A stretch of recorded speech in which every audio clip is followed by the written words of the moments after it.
Today we'll talk about how to fix or how to solve the problem of keep stopping on Fitbit weekly on settings. Here we go to apps, default apps, app settings. In this list we search about Fitbit app. Then we click on first stop and we click OK. Here you will enter to storage. Then we click on clear cache.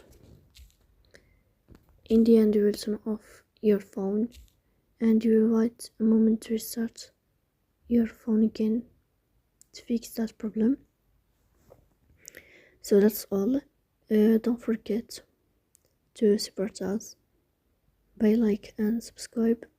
See you next time in another video, and thank you for your watching and your attention.